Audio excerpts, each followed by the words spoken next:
Omega-3 fatty acids have long been cast as the heart's best friend and the brain's backstage assistant, keeping clots at bay and thoughts flowing smoothly into old age.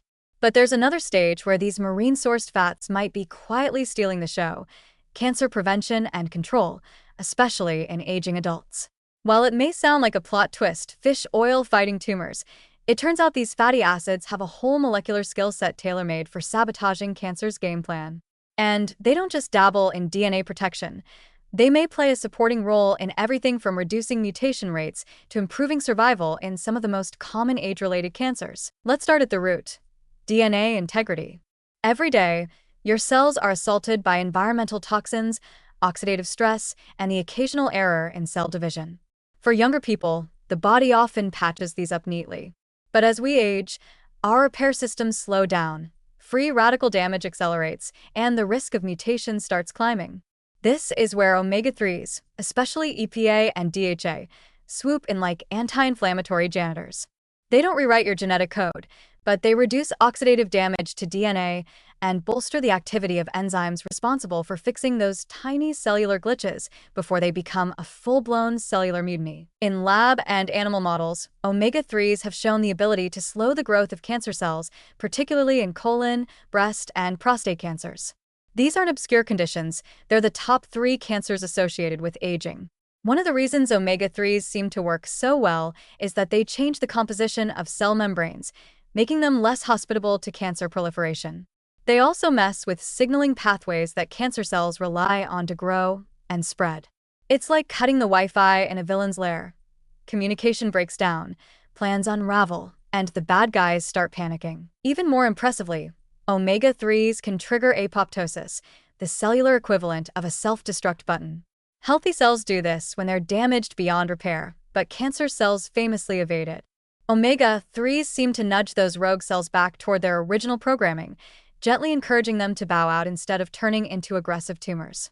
This effect has been noted in studies involving both early-stage and advanced cancers, suggesting that omega-3s may be useful across the entire disease spectrum. Then there's inflammation, cancer's favorite accomplice. Chronic, low-grade inflammation is a known driver of tumor initiation, progression, and even metastasis. It's like background noise that encourages bad behavior. Omega-3s are inflammation's worst nightmare. Not only do they reduce levels of pro-inflammatory cytokines like TNF-alpha and IL-6, but they also produce specialized pro-resolving mediators, resolvins and protectins, that actively cool down the fire. And in the context of cancer, less inflammation means fewer growth signals for tumors, less angiogenesis, new blood vessels feeding cancer, and better immune surveillance. Clinical studies in humans are still ongoing, but early evidence is promising. In colorectal cancer, higher intake of marine omega-3s has been linked to lower recurrence and improved survival, especially among patients who also receive chemotherapy.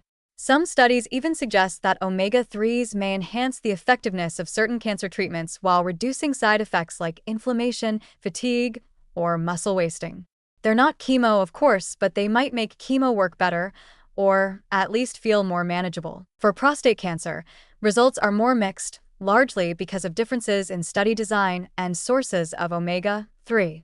But recent meta-analyses are leaning toward a protective effect, particularly when omega-3s are derived from whole food sources like fatty fish.